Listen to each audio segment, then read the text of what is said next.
الحمدللہ رب العالمین والصلاة والسلام علی سید الانبیاء والمرسلین اما بعد فاعوذ باللہ من الشیطان الرجیم بسم اللہ الرحمن الرحیم الصلاة والسلام علیک یا رسول اللہ وعلی آلک واصحابک یا حبیب اللہ الصلاة والسلام علیک یا نبی اللہ وعلی آلک واصحابک یا نور اللہ۔ پیارے آقا شب اسریٰ کے دولہا صلی اللہ تعالی علیہ وآلہ وسلم کا فرمان عظمت نشان ہے کہ تم اپنی مجلسوں کو مجھ پر درود پاک پڑھ کر آراستہ کرو کہ تمہارا یہ درود پاک پڑھنا کل بروز قیامت تمہارے لیے نور ہوگا۔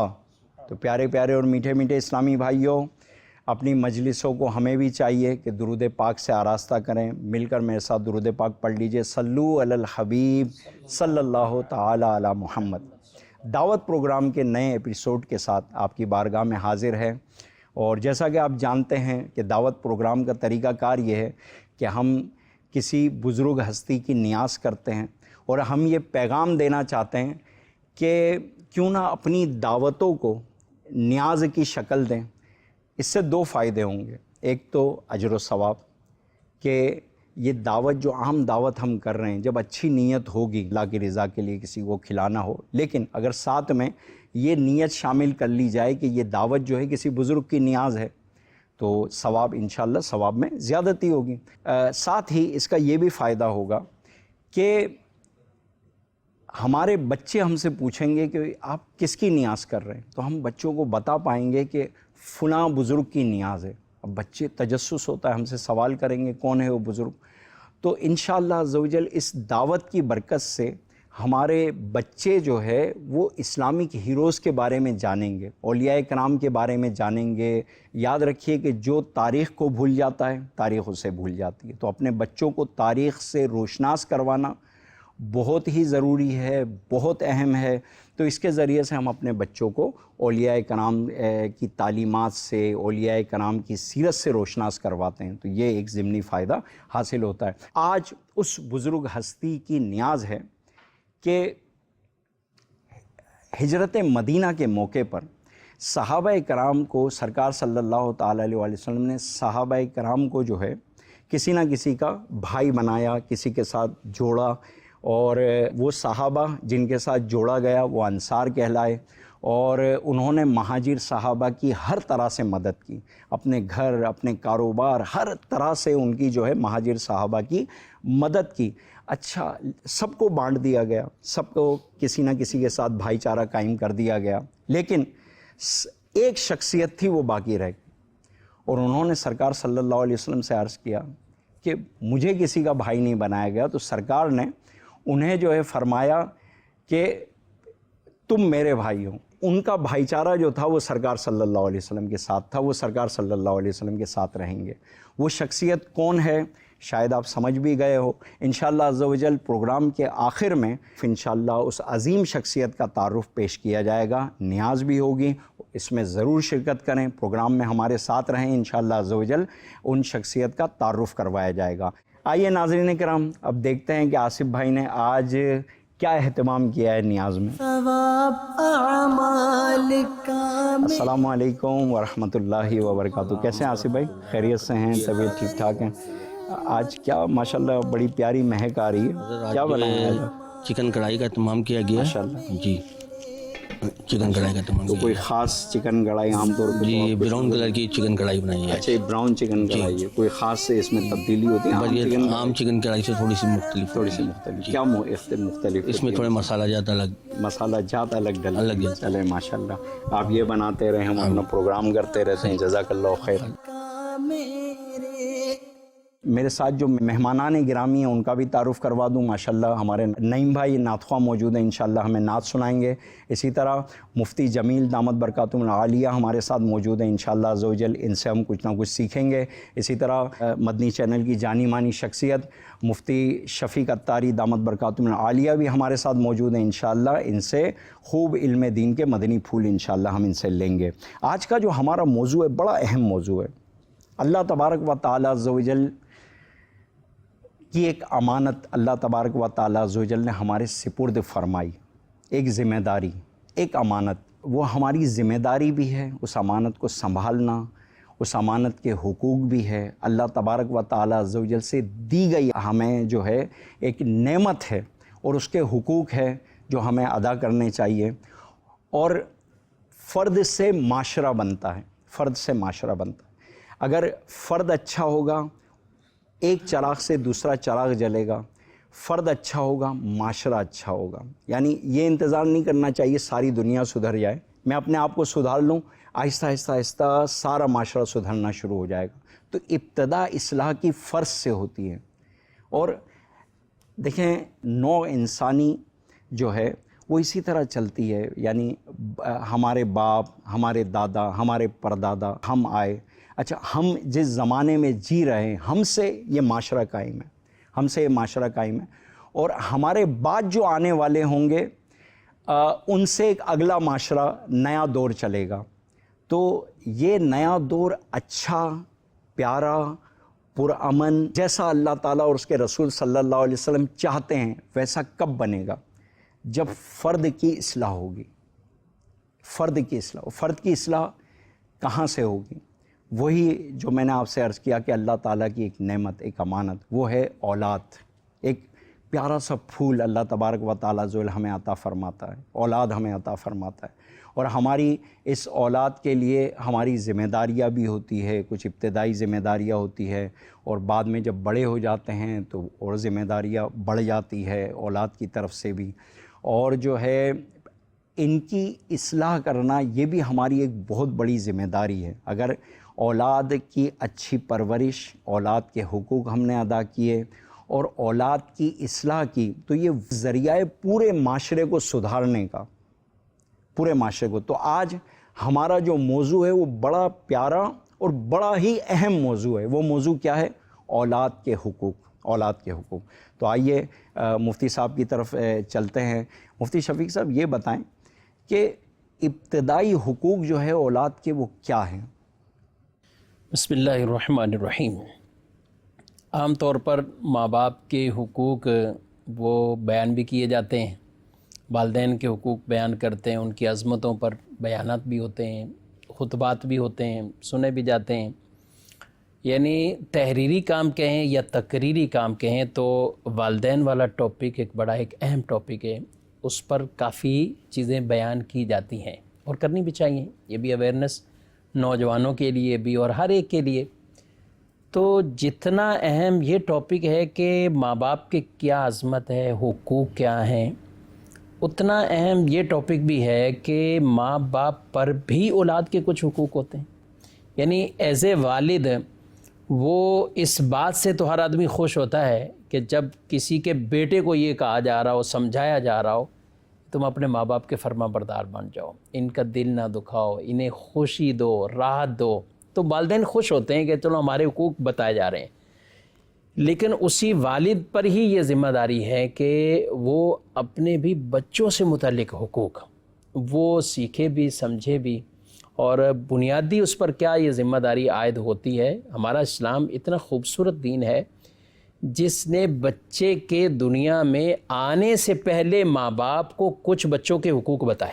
ماشاء ابھی ماں باپ ہی نہیں بنے، ابھی وہ میاں بیوی نہیں بنے، تو اب بھی بتایا کہ اب آپ جب رشتہ کر رہے ہو، جیسے ہم نے بھی گزشتہ اور گزشتہ سے پیوستہ سلسلوں میں ہم نے اس پر گفتگو کی، رشتے، منگنی اور اس طرح کے سارے معاملات اسی دعوت پروگرام میں، تو اب جب وہ ایک رشتے کے بندھن میں، نکاح کے ایک پاکیزہ رشتے کے بندھن میں اپنے آپ کو منسلک کر رہے ہیں، تو اس وقت بھی شریعت نے کہا ہے کہ اپنی اولاد کی طرف نظر کرو، یعنی جو تمہارے ہاں پیدا ہوگی اولاد، تمہارا یہ رشتہ اتنی پاکیزگی اور ستھرائی اور نیکی کے ساتھ یہ بندھن ہو تاکہ کل کو آنے والی اولاد کے لیے کوئی عار کا باعث نہ بنے۔ یہ بھی ایک تربیت کا پہلے سے ہی انہیں کہہ دیا گیا کہ ماں باپ اس انداز سے، یعنی جو بھی میاں بیوی اور اب شوہر بن رہے ہیں، بننے کی طرف جا رہے ہیں، اسی لیے رشتوں کی بنیاد نیکی پر، تقوی پر، پرہیزگاری پر بیان کی گئی، تاکہ یہ بھی آنے والی نسل اور آنے والی اولاد کا ایک حق ہے ماں باپ پر۔ ابھی اولاد پیدا ہی نہیں ہوئی بلکہ نکاح ہی نہیں ہوا، لیکن یہ حق ایسا ہے کہ جو پہلے سے بتا دیا گیا، یعنی سب سے مقدم. آپ یہ بتائیں کہ یہ کتنا یعنی اہم ٹاپک اولاد کے حوالے سے. اچھا پیدا ہوتا ہے, اس کے بعد شادی ہوئی, اولادوں کا سلسلہ ہوا. اب بعض چیزیں تو ایسی بنیادی باتیں ہوتی اور بڑی ہی مین بنیادی باتیں. نبی پاک صلی اللہ علیہ وسلم نے ارشاد فرمایا کہ والد پر جو اپنے بچے کا حق بنتا ہے تو وہ بچوں کے حقوق میں سے پہلا بنیادی حق یہ ہے کہ اپنے بچے کا نام ہی اچھا منتخب کر لیں. یہ تحفہ ہے, اپنے بچے کو اچھا نام اس سے موسوم کر دینا, وہ نام رکھ دینا, یہ بچے کے لیے تحفہ ہے. تو سب سے پہلا گفٹ ہی گویا کہ والد کی طرف سے جو بچہ آگے چلائے گا. دیکھیں بچہ پیدا ہوا انیس بھائی, ناظرین بھی جانتے ہیں, دعوت ہو گئی, کھایا پیا, مٹھائی کھائی, یہ کھایا, سب کچھ ہوا. بچے کو کیا اس دعوت کا شعور ہے؟ بالکل نہیں ہے. بچے کو اس بریانی قورمے سے کیا ملا؟ کچھ بھی نہیں ملا. ہاں ایک چیز ہے کہ بچے کو جو والد نے ایک نام کا گفٹ اور تحفہ دیا ہے وہ ساری زندگی اس کے ساتھ رہنا ہے, وہ ساری زندگی. تو اس لیے فرمایا کہ اپنے بچے کا نام وہ اچھا منتخب کرے, اچھا کرے. اور پھر یہ بھی ارشاد فرمایا گیا کہ نام اچھے رکھو, نبیوں کے ناموں پر نام رکھو کہ قیامت کے دن تم اپنے آبا کے نام سے پکارے جاؤ گے. بالکل. تو اسے یہ بنیادی ایک حق والد کے ذمے یہ شریعت مطہرہ نے لگا دیا کہ اپنے بچے کا نام اچھا رکھے, بچے کا عقیقہ کرے. اس کے پاس طاقت سکت ہے, اپنے بچے کا عقیقہ کرے. عقیقہ شکرانے نعمت ہے, اللہ نے یہ نعمت عطا فرمائی, اس کے شکرانے کے لیے رب کے نام پر ایک جانور کو وہ ذبح کرے اور اس کے عقیقے والی سنت کی وہ ادائیگی کر لیں. یہ بھی ایک حقوق میں سے حق بیان کیا گیا ہے اور سنت مستحبہ اسے فرمایا گیا. طاقت ہے تو یہ عمل کیا جائے, قابل ثواب ہے. اس کا فائدہ بچے کو بھی ملے گا, اس کا فائدہ والدین کو بھی ملے گا, بچے کی زندگی پر بھی اس کے اچھے اثرات ہوں گے, تو یہ بھی کرنا چاہیے. بچہ پیدا ہوتا ہے, اس کو ہم گھٹی دیتے ہیں, اس کو کوئی تحنیک جسے عربی میں کہتے ہیں. نبی پاک صلی اللہ علیہ وسلم کے پاس صحابہ اپنے بچوں کو لایا کرتے تھے. اگر کسی کا رات کو ولادت ہو جاتی نا تو وہ کہتے ہیں ہم ساری رات گویا کہ نا انتظار میں رہتے ہیں کہ بچہ نا کوئی زمین سے بھی کوئی چیز اٹھا کے کھا نہ لے, ہم اس کی نگہداشت کرتے. پھر بچہ جب صبح ہوتی تو وہ بچے کو حضور کے پاس لے جاتے صلی اللہ علیہ وسلم. آپ صلی اللہ علیہ وسلم کے پاس لے کر جاتے کہ آپ تحنیک کر دیں, گھٹی دے دیں تو آپ کچھ. تو نبی پاک صلی اللہ علیہ وسلم اپنے مبارک لبوں سے سبحان اللہ کھجور اس کو تھوڑا نرم کرتے تھے, بچوں کو وہ آپ کھجور کھلایا کرتے تھے. تو یہ تحنیک جو ہوتی ہے نا, یہ بیسک ہے یہ کہ اس میں وہ لعاب کے اثرات پیدا ہو گئے, یہ لعاب اس میں مس ہو گیا تو وہ برکت اسے حاصل ہو جائے. اور یہ صحابہ کے انداز تھے, یعنی گھٹی کوئی بھی دے سکتا تھا لیکن وہ نبی پاک صلی اللہ علیہ وسلم سے اور پھر اس کا بھی انتظار کرتے کہ ہم صبح پیش ہوں گے اور یہ اپنے بچوں کو گھٹی دلائیں گے. تو بنیادی جو ایک ابتدائی گفتگو میں کروں کہ یہ چیزیں, یہ 2-4 حقوق یہ بنیادی کچھ شادی سے پہلے, تاکہ شادی کی بنیاد تقویٰ نیکی پرہیزگاری کے معاملات پر ہو. کل کو آپ کی اولاد بڑی ہو تو اس کو جب پتہ چلے تو وہ والدین کے لیے یا اپنی اولاد کے لیے آر کا باعث نہ بنے کہ یہ شادی نکاح کیسے ہوا تھا, اور پھر آگے ان کے لیے کہ ہمارے ماں باپ کا یہ انداز. یعنی یہ حق ہے, شریعت نے بیان کیا. اچھا عقیقہ کر لینا, اذان کے کلمات کہہ دینا.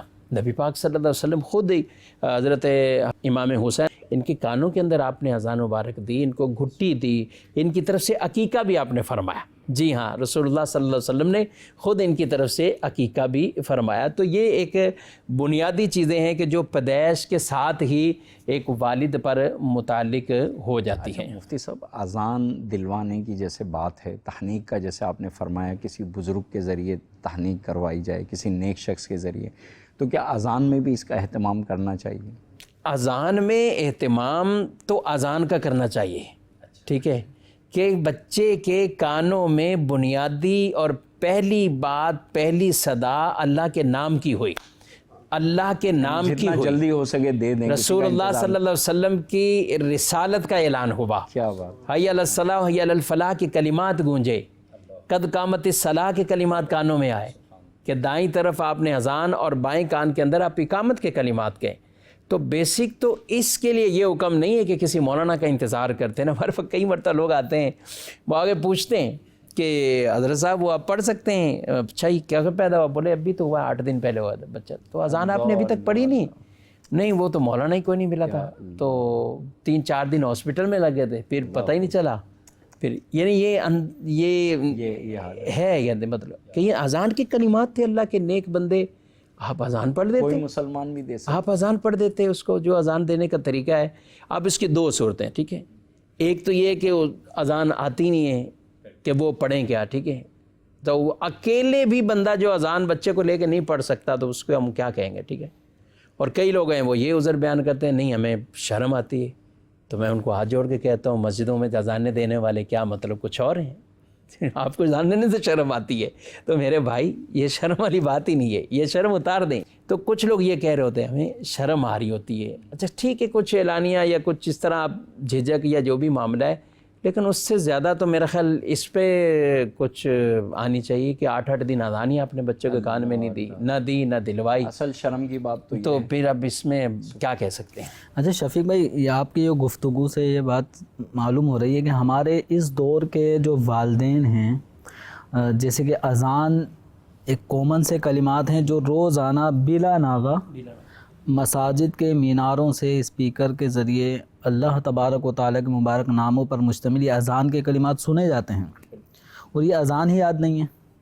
اچھا اس میں یہ آپ کی گفتگو سے یہ سوچ رہا تھا کہ جس باپ کو آج اپنے بیٹے کی پیدائش پر اس کے کان میں اذان دینا نہیں آتی, اللہ, ٹھیک ہے, شاید یہ اسی کا ریئیکشن تو نہیں کہ جب یہی باپ اس دنیا سے جا رہا ہوتا ہے, چلا جاتا ہے, اس کا جنازہ 4 آدمی مسجد کی طرف لے کر آتے ہیں, جنازہ گاہ کی طرف جنازہ رکھ دیا جاتا ہے, اور جب نماز جنازہ پڑھنے کا معاملہ آتا ہے تو اس کے بیٹوں میں سے کوئی بیٹا اس بات کا اہل نہیں نظر آتا کہ وہ اپنے باپ کا جنازہ پڑھائے. جنازہ بھی امام صاحب ہی پڑھائیں گے. امام صاحب اگر نہیں مل رہا ہے تو بڑی ٹینشن ہو جاتی ہے. چلے ٹھیک ہے, امامت نہیں کر سکتے جنازے کی, کیا اپنے والد کے جنازے کے اندر جو نماز جنازہ کی دعا ہوتی ہے وہ بھی اولاد کو نہیں آتی؟ یعنی کیا آپ پڑھ سکتے ہیں؟ کیا پڑھا تو نہیں سکتے, پڑھ سکتے ہیں. اللہ. یعنی اب حال یہ ہے کہ والد کا جنازہ ہے, والدہ کا جنازہ, جن سے ہمیں بہت محبت ہے, لیکن ان کے اس دنیا سے رخصت ہونے کے موقع پر جو اولاد کی ذمہ داریوں میں اب یہ شامل ہے کہ والدین کے جنازے میں شریک ہو اور جنازہ پڑھے, اب اس کو دعا ہی نہیں آتی کہ اپنے ماں اپنے والد کے لیے کیا دعا کروں. اور ظاہر ہے وہ جس درس سے جنازہ پڑھائے گا, جس درس سے دعا کرے گا, کوئی بھی نہیں کر سکتا. یعنی اولاد جتنا درد محسوس کرے گی والدین کے جانے کا, اور یہ کیسی اولاد ہے جس نے پال پوس کے بڑا کیا, اس کے نماز جنازہ پڑھانا تو کیا پڑھ بھی نہیں پا. گزشتہ پروگرام میں مفتی صاحب نے واقعہ بھی سنایا تھا حضرت سیدنا موسیٰ جنگی دوست رحمۃ اللہ تعالیٰ علیہ کا, حضور غوث اعظم رضی اللہ تعالیٰ عنہ کے والدین. کیا واقعہ تھا, ایمان تازہ ہو گیا. جب والدین ایسے ہوں گے تو اولادیں بھی ایسی ہوں گی. آج ہمارے زمانے میں یعنی ہماری حالت یہ ہے کہ والدہ جو ہے, جبکہ آج تو سائنس بھی اس چیز کو مانتی ہے کہ والدہ ایام حمل میں جو کام کرتی ہے اس کے اثرات ضرور ہوتے ہیں بچے پر. تو کیوں نہ ایسا ہو کہ ایام حمل میں ہی قرآن پاک کی تلاوت کی جائے, دینی پروگرام دیکھے جائیں, دینی اسلوب, اپنے پوری زندگی کو دین کے مطابق ڈھال لیا جائے, اس امید پر کہ جو پیدا ہونے والا بچہ ہے وہ بھی جو ہے مذہبی بنے, دینی بنے. یہ تو ہے, لیکن انیس بھائی ہمارے ہاں کیا ہوتا ہے کہ عام طور پہ جب عورت اس خاص امید کی کیفیت میں اور امید کے ایام میں جب وہ گزر رہی ہوتی ہے تو ڈاکٹر بھی کہہ دیتے ہیں بیڈ ریسٹ کریں, ٹھیک ہے. اب گھر والوں نے کچھ کام کاج بھی ہلکا کر دیا, کچھ وہ کر دیا. یہ بھی ایک ٹاپک ہے, کب کیا کرتے ہیں. بعض اوقات بہو پر اس طرح کے برعکس معاملات بھی ہو رہے ہوتے ہیں, ایک وہ تکلیف ہے اور دوسری گھر کے کام کاج اور دیگر معاملات میں. اور شاید یہی وجہ ہو کہ اس وجہ سے کئی لوگوں نے رواج یہی بنا لیا کہ پہلے بچے کی ولادت تو وہ ماں باپ ہی لڑکی کے برداشت کریں گے, تو وہ ماں باپ کے کھاتے میں ڈال دیا جاتا ہے یا اس کو وہیں روانہ کر دیا جاتا ہے. عجیب سا معاملہ ہے اور عجیب سی یہ رسم ہے, اور بالکل نہیں ہونی چاہیے. شوہر ہے, اس نے شادی کی ہے, یہ سب معاملات ہیں, یہ آپ کے ہیں, یہ سب آپ کی ذمہ داریاں ہیں, اور وہ پیدا ہونے والی اولاد پر یہ حق ہی آپ کے گھرانے کا, یہ آپ کا ہی ہے. تو آپ کا ہی نسب ان سے چلنا ہے، آپ کی وہ ساری نسل ہے، تو اس کا خیال رکھنا۔ دوسرا یہ کہ جہاں یہ ہوتا ہے کہ چلو ٹھیک ہے آرام کرنا ہے، بیڈ ریسٹ ہے، سب ہیں، تو اب گھر والے یا وہ خود ہی پلاننگ بنا لیتے ہیں بھی اب یہ کرنا کیا ہے، اس نے فارغ رہنا ہے، تو اب فارغ رہنا ہے تو اب اس کے لیے کوئی LCD کا الگ سے انتظام کر دیں، لیپ ٹاپ کا کر دیں، اس کے لیے کوئی ٹیبلٹ لے کر آ جائیں، اس کے لیے کوئی آئی پیڈ لیں، اس میں گیمیں ڈاؤن لوڈ ہو جائیں، اس میں یہ چیزیں آ جائیں۔ یعنی جو فراغت ہے یا جو بیڈ ریسٹ کے نام پر ہے اس میں بھی کوئی نہ کوئی پلاننگ ایسی کرنی ہے معاذ اللہ کہ جو گناہوں کی طرف ہی لے جانے والی طرف لے، یعنی کیفیت اچھا اگر خدا نخواستہ کسی کے ہاں پھر ایسا معاملہ کوئی ولادت کے قریب کچھ ایسے خطرات معاملات آ جاتے ہیں، بعض اوقات ڈاکٹر سخت بھی کہہ دیتے ہیں آپریشن ہے اور بھی خطرہ ہے، دیگر معاملات ہیں، پھر یہ ساری فیملی رجوع کس طرف کرتی؟ اب آئیے مولانا صاحب کوئی تعویذ ہے، مولانا صاحب دعا تو کرو ہے نا، مولانا صاحب پھر یہ، یعنی جب بھی مشکل آنی ہے تو آپ نے رجوع اللہ کرنا ہے، اس وقت آپ کی زبان سے یا اللہ کرم فرما دے، یا اللہ رحم فرما دے، آسانی پیدا فرما دے، اس مشکل سے ہمیں نکال دے۔ تو بھئی آپ خود اگر پہلے جب مشکل میں نہیں ہیں اس وقت اپنے اوپر ایسے اعمال طاری کر رہے ہیں، اپنے لیے مشکلات وہ پیدا کر رہے ہیں، اور بعد میں آپ جب مشکل آ گئی تو پھر آپ خود ہی پریشان ہیں۔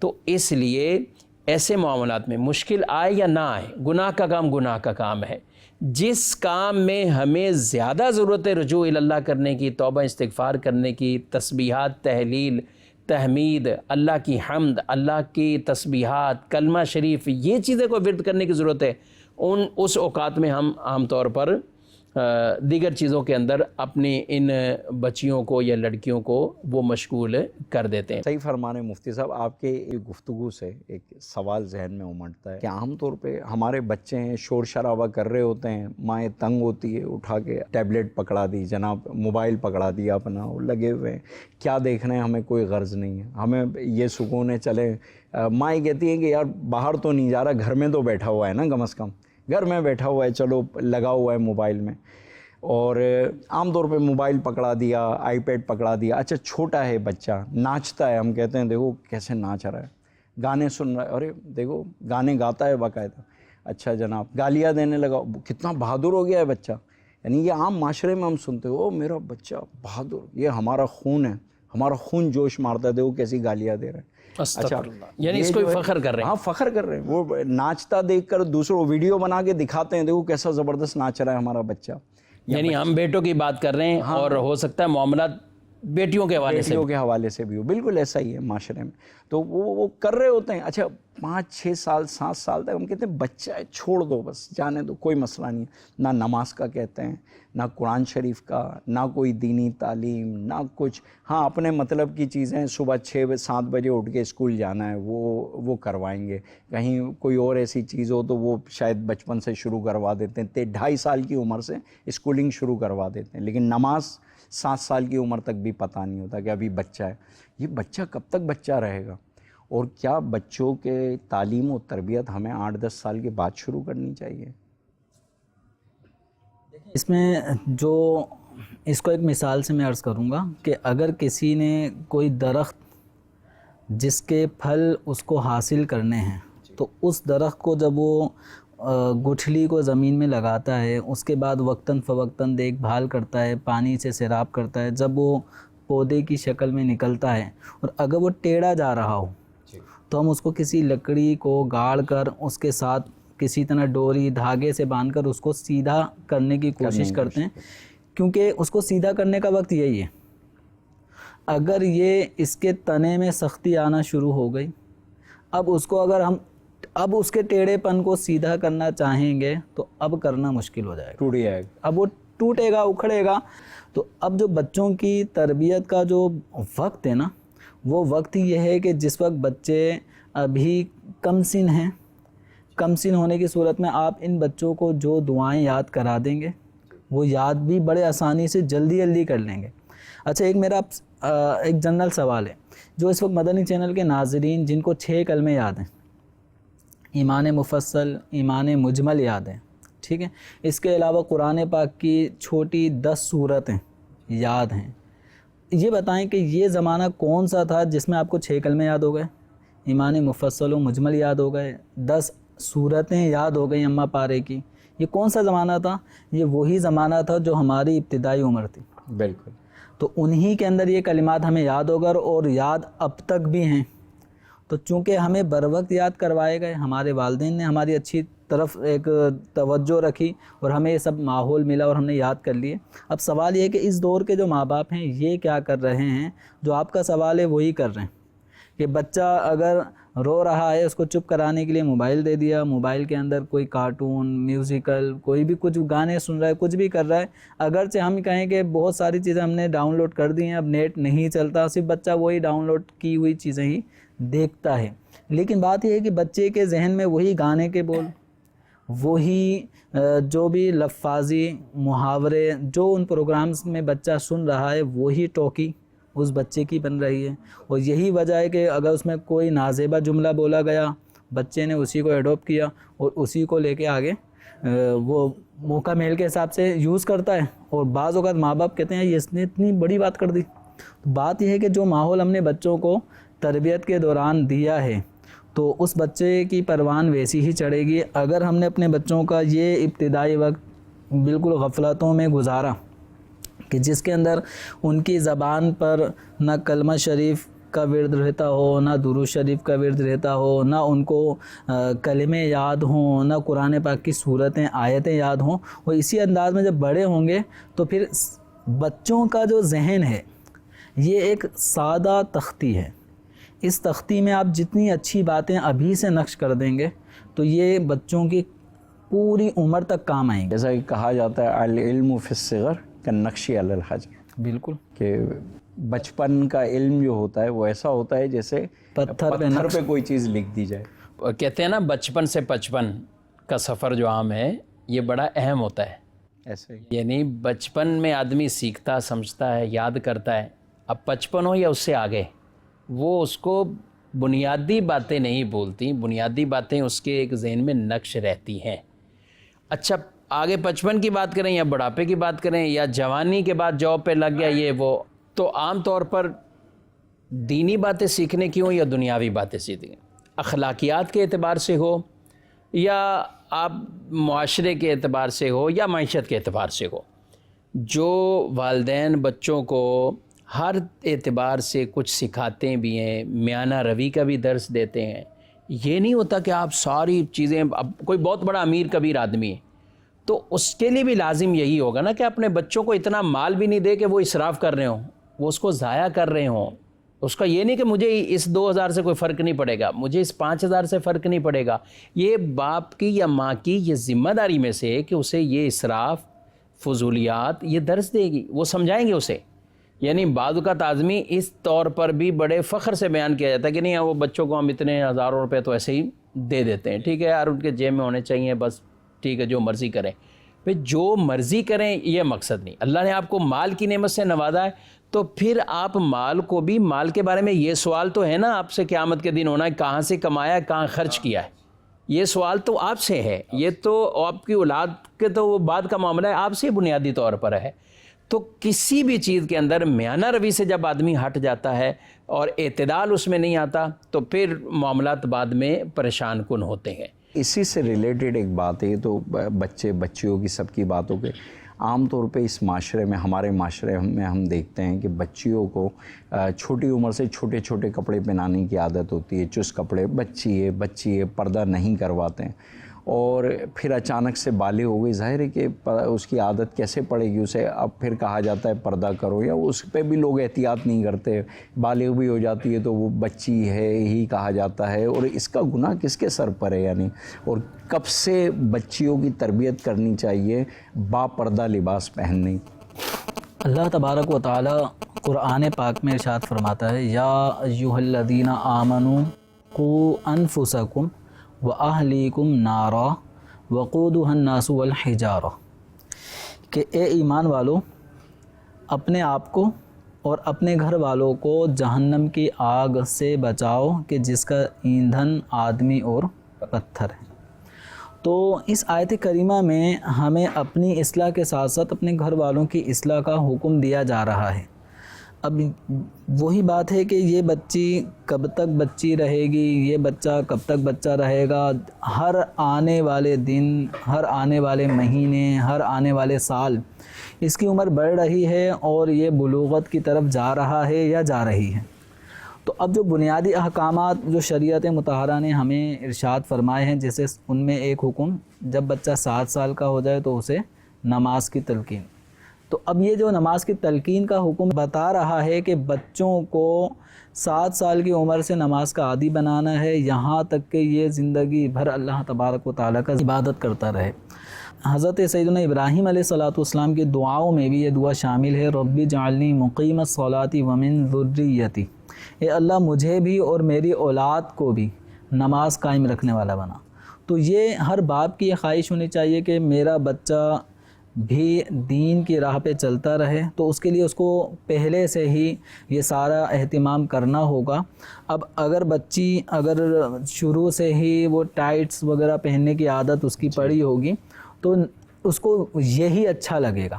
جب یہی اچھا لگے گا، اب جب ہم شریعت کے احکامات کے مطابق اس بچی کے قریب بالغہ ہونے کے وقت اب اس کو پردے کی تلقین کریں گے تو وہ پردہ اس کو اجنبی سا ایک لباس لگا کرے گا۔ تو نتیجہ کیا نکلے گا، جب وہ بالغہ ہو جائے گی، پھر باقاعدہ جب بڑی ہو گئی تو اب پردہ چونکہ شروع سے کرنے کی عادت نہیں تھی، اس کا نتیجہ یہ نکلنا ہے کہ یہ بچی پھر پردہ کرنے کے حوالے سے یا تو معاشرے کی جھجک اس کو پردہ نہیں کرنے دے گی، یا اس کی عادت ہی ختم ہو چکی ہوگی، یا اس نے کبھی پردہ کیا ہی نہیں ہے، تو اب پردے کے حوالے سے ہو سکتا ہے وہ والدین کے ساتھ تعاون نہ کرے۔ تو بچی چھوٹی ہو اسی عمر سے اس کو اسکارف پہنائیں، کسی عمر تک چلیں وہ بچوں کو پاجامے پہنا دیں، لیکن جب جوں بچی کا قد بڑا ہونے لگے تو اس کے کپڑوں کی وہ چستی کو ختم کرنا ہوگا، ڈھیلے ڈھالے کچھ لباس ہونے چاہیے، اسکارف پہنیں، تاکہ بچی کو لگے کہ یہ ہمارا اسلامی جو انداز ہے وہ یہ ہے کہ عورتوں کے بال چھپے ہونے چاہیے۔ تو اب اگرچہ وہ بچی تھوڑی دیر میں اتار دے گی، لیکن کہیں لے کے جائیں، جیسے بچی چھوٹی ہے، اس کو اگر اپنے ساتھ سامان لینے کے لیے والد لے کے جا رہا ہے تو اپنی بچے کو اسکارف کے ساتھ لے کے جائے، عادت بنا دی، عادت بنے۔ تو بچی کو جس طرح گھر سے نکلتے وقت بغیر چپلوں کے نہیں نکلتی، تو ایسی بچی کی عادت بن جائے کہ جس طرح چپل پہن کر جانا ہے، ایسے اسکارف بھی سر میں سر کو چھپایا ہوا ہو، بال چھپے ہوئے ہوں۔ یہ شروع سے ہی بچی جب اسکارف، پھر آگے چل کے برقع، بچیوں کے برقعے وہ جب پہننے کی عادت بنے گی، بلکہ مذہبی ماحول میں الحمدللہ اس چیز کا جب اہتمام کیا جاتا ہے تو خود بچیاں بھی 7 سال کی ہوتی ہیں، وہ کہتی ہیں ہمیں برقع چاہیے۔ اب ان کے سائز کے برقعے ڈھونڈنے پڑتے ہیں، بعض اوقات مارکیٹ میں نہیں مل رہے ہوتے لیکن کوشش کر کے مل جاتے ہیں۔ تو اب یہ بچیوں کا ایک ذہن بنتا ہے کہ بچی اگر برقعے کا مطالبہ کر رہی ہے تو میں عرض کروں گا کہ والد صاحب جہاں دیگر چیزوں میں اخراجات کر رہے ہیں، وہاں اپنی اس بچی کے اس خواہش کا، سب چیزوں تمام تر خواہشات کو بالائے طاق رکھ کے اس خواہش کا احترام کریں اور اس کو برقع دلائیں۔ ہاں، کبھی کبھی تو خود بچیاں مانگ رہی ہوتی ہے، تو بالکل۔ اس خواہش کا ابھی آپ احترام کرتے ہوئے اس کی پوری کریں گے اور اس کو برقع دلائیں گے، اسکارف دلائیں گے، تو گویا ایک اچھی خوبی اس بچی کے ذریعے سے ظاہر ہوئی۔ اور اگر ہم کہیں ابھی تو بچی، ابھی کون سا برقع، ابھی کون سا اسکارف، تو اس کا مطلب یہ ہے کہ اس بچی کا اپنے مان توڑا، خواہش کو پورا نہیں کیا، تو پھر اب آپ کی خواہش ہوگی کہ یہ پردہ کرے اور یہ بے پردہ گھومتی رہتی ہے، بال کھلے رکھتی ہے، اب یہ آپ کی خواہش پوری کرنے اس میں خواہش کا اظہار بھی بچی جب کرے گی نا کہ کچھ نہ کچھ آپ نے دینی ماحول دیا ہو۔ جی ماشاءاللہ ناظرین کرام، اولاد کی تربیت کے بارے میں ماشاءاللہ سیر حاصل گفتگو ہوئی، مفتیان کرام سے کئی علمی باتیں ہم نے سیکھی اور انشاءاللہ اس پر عمل کی کوشش کریں گے۔ آپ سب نیت کر لیجئے۔ اب پروگرام کے بقایا حصے کی جانب چلتے ہیں انشاءاللہ عز و جل۔ ابھی ہمارے نعت خواہ محمد نعیم عطاری انشاءاللہ نعت رسول مقبول صلی اللہ تعالیٰ علیہ وآلہ وسلم سنا کر ہمارے قلوب کو منور فرمائیں گے انشاءاللہ۔ صلو علی الحبیب صلی اللہ تعالی علی محمد صلی اللہ علیہ وسلم۔ حضور میری تو ساری بہار آپ سے ہے، حضور میری ساری بہار آپ سے ہے، میں بے قرار تھا، میرا قرار آپ سے ہے، حضور میری تو ساری، اور میری تو ہستی کی کیا ہے، میرے غریب نواز، میری تو ہستی کی کیا ہے، میرے غریب نواز، جو مل رہا ہے مجھے سارا پیار آپ سے ہے، میں بے قرار تھا، میرا قرار آپ سے ہے، حضور میری تو ساری، اور محبتوں کا صلہ کون ایسے دیتا ہے، محبتوں کا صلہ کون ایسے دیتا ہے، سنہری جالیوں میں یار غار آپ سے ہے، سنہری جالیوں میں یار غار آپ سے ہے، میں بے قرار تھا، میرا قرار آپ سے ہے، حضور میری تو ساری بہار آپ سے ہے۔ سبحان اللہ سبحان اللہ۔ ہم نے نعت شریف سنی، آئیے اس ہستی کا تذکرہ کرتے ہیں جن کا میں نے پروگرام کے شروع میں ذکر کیا۔ وہ ہستی جب بھائی چارے کی بات آئی تو سرکار صلی اللہ تعالیٰ علیہ وآلہ وسلم نے ان سے فرمایا تم میرے ساتھ رہو گے، کس جگہ پر؟ مدینہ شریف میں۔ اب آئیے آگے چلتے ہیں۔ وہ ہستی کہ جو سرکار صلی اللہ تعالیٰ علیہ وآلہ وسلم کے چچا زاد بھائی ہیں، وہ ہستی جو سرکار صلی اللہ تعالیٰ علیہ وآلہ وسلم کے داماد بھی ہے، جس کے بارے میں سرکار صلی اللہ علیہ وسلم ارشاد فرماتے ہیں من کنت مولاہ فعلی مولاہ۔ وہ ہستی کون ہے؟ آپ سمجھ گئے ہوں گے، اسلام کے چوتھے خلیفہ شیر خدا سیدنا علی کرم اللہ تعالی وجہہ الکریم۔ آج انشاءاللہ عز و جل ان کی نیاز ہوگی، جو کہ مسلمانوں کے چوتھے خلیفہ ہیں۔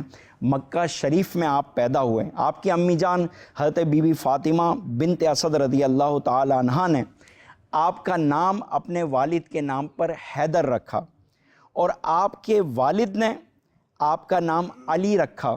حضور صلی اللہ تعالیٰ علیہ وآلہ وسلم نے آپ کو اسد اللہ کے لقب سے نوازا، یعنی اللہ کا شیر۔ اسی طرح آپ کے القابات مرتضیٰ مانے چنا ہوا، اور اسی طرح آپ کا مشہور لقب کرار پلٹ کر حملہ کرنے والا۔ اسی طرح آپ کو شیر خدا اور مولا مشکل کشا جیسے القابات آپ کے جو ہے بڑے مشہور ہیں۔ حضرت مولا علی مشکل کشا علی المرتضیٰ شیر خدا رضی اللہ تعالیٰ عنہ کی کنیت ابو الحسن اور ابو تراب ہے۔ آپ پیارے آقا صلی اللہ تعالیٰ علیہ وآلہ وسلم کے چچا زاد بھائی ہیں۔ آپ رضی اللہ تعالیٰ عنہ نے 4 سال 8 ماہ 9 دن تک خلافت فرمائی۔ 17 یا 19 رمضان المبارک کو ایک خبیث خارجی کے قاتلانہ حملے سے آپ شدید زخمی ہوئے اور 21 رمضان المبارک اتوار کی رات شہید ہوئے۔ اللہ رب العزت کی آپ پر رحمت ہو اور آپ کے صدقے میں ہماری بے حساب مغفرت ہو، آمین بجاہ النبی الامین صلی اللہ تعالیٰ علیہ وآلہ وسلم۔ ثواب اعمال کا میرے تو پہنچا ساری امت کو۔ الحمدللہ نیاز کا اہتمام ہو گیا۔ میں نعیم بھائی سے عرض کروں گا کہ فاتحہ پڑھ لیجیے۔ اعوذ باللہ من الشیطان الرجیم، بسم اللہ الرحمن الرحیم۔ الحمد للہ رب العالمین الرحمن الرحیم مالک یوم الدین۔ ثواب اعمال کا میرے تو پہنچا ساری امت کو۔ الحمدللہ رب العالمین والصلاة والسلام علی سید الانبیاء والمرسلین۔ اللہم ربنا آتنا فی الدنیا حسنۃ وفی الآخرۃ حسنۃ وقنا عذاب النار۔ یا مالک مولا یا ارحم الراحمین، جو کچھ نیاز کی گئی فاتحہ پڑھی گئی، یا اللہ قبول و منظور فرما۔ یا اللہ عز و جل اس کا ثواب تمام انبیاء کرام کی بارگاہ میں پیش کرتے قبول و منظور فرما۔ ان کے وسیلے سے تمام صحابہ کرام، خاصتاً خصوصاً خلفائے راشدین اور خصوصاً سیدنا مولا علی کرم اللہ تعالی وجہہ الکریم کی بارگاہ میں پیش کرتے ہیں قبول و منظور فرما۔ یا اللہ ان کے وسیلے سے تمام تابعین، تبع تابعین، تمام مومنین و مومنات، تمام ہمارے عزیز و اقارب رشتہ دار، ہمارے ماں باپ کو پیش کرتے ہیں قبول و منظور فرما۔ یا مالک مولا یا ارحم الراحمین، اس کی برکت سے ہمارے گھروں پر اپنی خصوصی رحمتوں کا نزول فرما۔ ہمارے بچوں کو عاشق رسول صلی اللہ تعالیٰ علیہ وآلہ وسلم بنا۔ یا اللہ ہمارے ایمان کی حفاظت فرما، ایمان و عافیت کے ساتھ میٹھے میٹھے مدینے میں موت، جنت البقیع میں مدفن اور جنت الفردوس میں سرکار صلی اللہ تعالیٰ علیہ وآلہ وسلم کا قرب نصیب فرما۔ وصلی اللہ تعالیٰ علی خیر خلقہ محمد وعلی آلہ واصحابہ اجمعین برحمتک یا ارحم الراحمین۔ ناظرین کرام، اسی کے ساتھ اجازت چاہتے ہیں، انشاءاللہ عز و جل اگلے ہفتے نئے پروگرام کے ساتھ، نئے موضوع کے ساتھ آپ کی بارگاہ میں حاضر ہوں گے۔ جزاک اللہ خیرہ۔ ثواب اعمال کا میرے تو پہنچا ساری امت کو۔